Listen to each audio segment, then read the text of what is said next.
Shortcut तो मारा, फिर मेरे से पूछ के नहीं मारा। शॉर्टकट तो मारा पर मुझसे पूछ के नहीं मारा। मैं तुम्हें ये समझा रहा हूँ, मेरे पास बड़े तगड़े तगड़े सीक्रेट शॉर्टकट्स हैं। वो अगर स्टूडेंट वीजा पे चले जाता तो he can continue to work on CPT basis. उसको यूनिवर्सिटीज ढूंढनी है डे 1 सीपीटी वाली, मैं पूरी हेल्प कर सकता हूँ यहाँ पे। बाय द वे, मैं तो नहीं हूँ, मेरा एक फ्रेंड है वो करता है, तो मेरे टच में, क्योंकि मेरे पास ऐसे H1 ट्रांसफर के केसेस बड़े आते थे ना, तो मेरे पास शुरू से एक बंदा है जो स्टूडेंट वीजा करा के आपकी प्रॉब्लम सॉल्व कर देता है। मेरा उसमें कुछ नहीं है, मैं तो बल्कि पैसे देता हूँ अक्सर। अगर कोई बंदा पे करने से मना कर दे, मैं देता हूँ फिर, तो मेरे को कुछ मिलता नहीं उसमें से, और मुझे लेना भी नहीं है। मुझे 200-300 रुपये वाला कोई काम नहीं करना। मेरे को जब तक कम से कम 70-80 हज़ार 100,000 की प्रॉमिस ना होता तो मैं काम नहीं करता, ठीक है ना। ये मत कहना कि 200 करके 5,000 केसेस करके 10,000 100,000 बन जाएंगे। मैं पर मंथ की बात कर रहा हूँ, नहीं बनते। जस्ट लेटिंग यू नो, हर चीज़ का एक स्केल होता है, हर चीज़ का एक वो होता है। इसका स्केल ठीक है, एक अच्छा बंदा, नया आया बंदा अपना चला सकता है रोजी रोटी, लेकिन हम नहीं चला सकते, ठीक है। तो क्या होता है, भाई साहब जी ने B1 पे कर ली, इनको करना चाहिए F1 पे। अगर करना ही चाहिए था तो करना था तो F1 पे करता, ठीक है। वैसे उसको जॉब ढूंढ लेनी चाहिए, नहीं मिली चलो F1 पे कर लिया, F1 पे कर लेना चाहिए था, फिर उसने किया B1 पे। अब B1 पे जब एक बार शिफ्ट कर लिया या फिर F1 पे कर लिया तो एक इशू आता है। वो इशू ये आता है कि आप अब H1 की रिसीट पे आप ट्रांसफर नहीं कर सकते H1, यानी कि प्रीमियम वाले। पर प्रीमियम में अगर किसी कारण से क्वेरी आ गई, फिर पूरा टाइम लगेगा। तो मिनिमम तो 2 हफ्ते, लेकिन अक्सर वो उसकी जगह 2-3 महीने लग सकते हैं। और रेगुलर प्रोसेसिंग में कम से कम 4 महीने लगने हैं, और हो सकता है 6 महीने भी लग जाए अगर RFE आ गई, जो कि आ जाती है। तो 6 महीने तक फिर आप स्टूडेंट बन के अटके रहोगे। लेकिन बेनिफिट ये है कि अगर आप स्टूडेंट बने होते तो आप CPT पे काम कर सकते थे, समझ रहे हो, और आपको टेंशन ना होती। यस, बंदा कहता है यार मैं पहले CPT पे था, 7 साल पहले मैंने MS की थी, मेरी तो जॉब नहीं लगी। अरे भैया, तब तो जूनियर भी तो था, अब तो एक्सपीरियंस बंदा। अब वो जानता नहीं है ना, अब वो जानता नहीं है, क्या समझाऊं उसको बता रहे हैं कि तू CPT पे। अच्छा सुनो मेरी बात, अब जानवर का क्या प्रॉब्लम होती है। जानवर मैं सोच, अच्छा बाय द वे हम लोग इसको, मैं इसको कई बार मतलब सच टू टेल, जानवर है बंदा, ये जानवरों की तरह सोचता है, जानवरों की तरह रहता है, जानवरियत, ठीक है। मेरी हिंदी ठीक है, मेरी हिंदी ठीक है भाई। जानवरियत इसके फेस पे झलक रही है, इसकी बॉडी लैंग्वेज में झलक रही है। जानवर बन चुका है बेचारा, इतना परेशान, जानवरों की तरह ऐसे अजीब से तरीके से बोलता है, कुछ आवाज भी खाता है, कोई कॉन्फिडेंस नहीं लाइफ में, एंड खत्म हो चुका है अंदर ही अंदर। अभी बताएंगे क्यों। तो जब सेटल चला गया तो बच्चे का क्या बना, स्कूल का निकाल बाहर, स्कूल तो निकाल दिया। अब सेटल गया 3 महीने के लिए, तो वापस स्कूल में डाला, नहीं डाला। सोचो, ये पढ़े लिखे MS किए हुए लोगों के बच्चे बेघर होके स्कूल के बगैर स्कूलों में भर्ती नहीं हो पा रहे, इनके स्कूलों का कोई इंतजाम नहीं है। ये पढ़े लिखे MS किए हुए लोगों के बच्चे हैं। ये अमेरिका के भैयों के जो बच्चे हैं ना, भैये जो अमेरिका के जमादार हैं, उनके बच्चे भी हर हफ्ते हर महीने हर दिन स्कूल जाते हैं। ये हमारे IT इंजीनियर जिनके दिमागों में पत्थर पड़े हुए हैं, जो इस कंट्री में आ जा रहे हैं H1 के ऊपर, जिनके दिमागों को लगे हुए ताले, जो क्लास 1 से इंडिया में यहाँ पे आके जो पागलों की तरह भटकते रहते हैं, उनकी स्टोरी सुना रहा हूँ मैं। क्लास 2, 3, 4 की नहीं सुना रहा, वो तो अपने तरीके ढूंढ लेते हैं, मेरे किसी ना किसी सीक्रेट शॉर्टकट को फॉलो कर लेते हैं।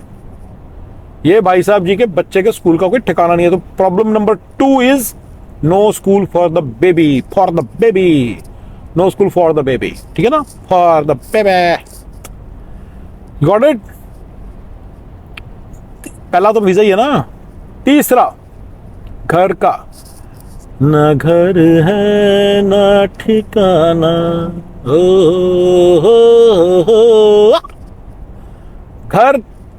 घर ना ठिकाना। तीसरी प्रॉब्लम, घर कहां से रखेगा तुम। वो घर तो ले ले, इसमें क्या रोज ना। ये देश के और तरीके से चल रहा है। तुम्हारे जो बाप है ना, उनकी चलेगी नहीं यहाँ पे। सॉरी यार, तड़के में कुछ पर्सनल तो नहीं बोला ना, मैं तो तुम्हारे करके बोल रहा हूँ। But I don't mean you, but I didn't mean just person in general, जो बंदे यहाँ पे आए हैं स्पेशली क्लास 1। तो यहाँ पे आपकी चलेगी नहीं, आपके बाप की चलेगी नहीं यहाँ पे ना। तो घर का ठिकाना नहीं है। तीसरा प्रॉब्लम नंबर 3, जॉब का ठिकाना नहीं है। दुनिया में रहना है तो काम करो प्यारे, दुनिया में रहना है तो काम करो प्यारे, काम नहीं करोगे तो दुनिया जीने नहीं देगी, खाने नहीं देगी, पीने नहीं देगी। समझ रहे मैंने क्या बोला। भाई ये अमेरिका है, अमेरिका, यहाँ सबको काम करना पड़ता है ना। बंदे की लाइफ में चौथी प्रॉब्लम है जॉब ही नहीं है, जॉब ही नहीं है। या चौथी प्रॉब्लम होगी क्लियर। देखो सपने तो वही वाले, सपनों का कोई मोल नहीं, सपने देखने में क्या जाता है, जितने मर्जी देखो। बंदे के जो आइडियल, अच्छा मैं आपको पूरा बताऊंगा इसके लिए सोल्यूशन। अगर इसको मैं एक्सपीरियंस होता तो क्या करना था, मैं नहीं, मैं होता जब मैं था तो मुझे भी नहीं पता था, maybe I was less knowledgeable then this guy. So इसलिए सोल्यूशंस जो मेरी सारे हैं वो मैं आपको जो दे रहा हूँ मेरे भाई, कई चीज़ें तो मैंने खुद पे बीती हैं उसके बाद निकाले, तो जब बीत के खत्म हो गई थी तो मुझे समझ में आया कि ऐसे करना चाहिए था, समझ गए। तो काफ़ी सारी चीज़ें तो मतलब क्या करूँ, बस भुगत भुगत के सीखा है, भुगत भुगत के सीखा है मैंने, भुगत भुगत के सीखा है, मेरी तो सुन लो दुनिया वालों, मैंने भुगत भुगत के सीखा है, मेरी सुन लो दुनिया। ठीक है, तो होता क्या है गाइस, ये बंदे की सारी प्रॉब्लम नजर आ रही है। पांचवी प्रॉब्लम क्या भूल यार, एक और भी प्रॉब्लम थी तो भूल ही गया साला, क्या क्या प्रॉब्लम थी। बीवी की जॉब नहीं है तो पहले से ही प्रॉब्लम है, ना जॉब कर सकती है, राइट। हाँ पांचवी प्रॉब्लम ये भी होगी ना, ये कभी यहाँ कभी वहाँ, अगर एक ही शहर में रह रहा है एटलीस्ट कम से कम मेंटेन तो है। ये कुत्तों वाली जो जिंदगी है ये भी तो एक प्रॉब्लम है या नहीं है प्रॉब्लम। कुत्ता होना क्या पाप है। देखिए मेरे जो फॉर्मूलेज है ना CSF, उसका एक जनरल प्रिंसिपल है कि कुत्ता होना ना, आपकी कुत्ता में प्रॉब्लम नहीं है, पर ये जो आपके अंदर जो कुत्तापंती भरी हुई है ना, ये प्रॉब्लम है। जो आपका दिमाग नहीं काम करता ना, आप जो कुत्तों की तरह अपने आप पर होने देते हो जो मर्जी। गरीब होना प्रॉब्लम नहीं है,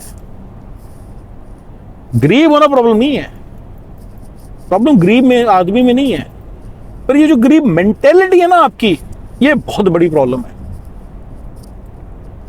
जो गरीब मेंटेलिटी होती है ना, मुझे उससे बहुत चिढ़ मचती है। गरीब मेंटेलिटी नहीं होनी चाहिए, मेंटेलिटी राजों वाली होनी चाहिए। आप राजे क्यों नहीं हो, आप राजे क्यों नहीं राजों की तरह सोचते आप। कौन रोक, तो मैं इसी बंदे से बात करता हूं, he was hardly 32 years of age. मुझे बंदा बोले गौरव भाई, ये सपू जो भाई हैं, सपू भाई मुझे बोले कि गौरव भाई मैं आपको अपनी ये 32 ईयर्स की उम्र देता हूँ और आप मुझे मेरी मतलब बेसिकली मुझे उसकी उम्र मिल जाए, वो एज मिल जाए, मैं उसकी उम्र का हो जाऊँ, समझ गए ना, और वो मेरी जगह आ जाए। और मैं कहता हूँ, मैं कहूँगा सपू भाई आप ऐसा करो, जितनी प्रॉब्लम आप हो ना इसको, ये जितनी भी जो अच्छी चीज़ में मिला उनको भी खत्म कर दो, मुझे कोई टेंशन नहीं है, पर मुझे 32 साल का होने दो दोबारा से। और गाइस मैं 2-3 साल के अंदर अंदर सोल्यूशन ढूंढ लूंगा, क्योंकि I am very honest here, मुझे कोई प्रॉब्लम नहीं है। मुझे कोई भी बंदा 22-25 का बना दो वापस से, I would say you have something that I can never imagine I would ever have, I can never have. So for me being the age of 25, 32 or 32 is, in this case 32 is very important. So if I could be 32 again, I'll be happier and I'll be able to do much more, and I'll be in the same exact position within 2 years, within 1 year itself. Yeah, so this poverty mindset is the problem.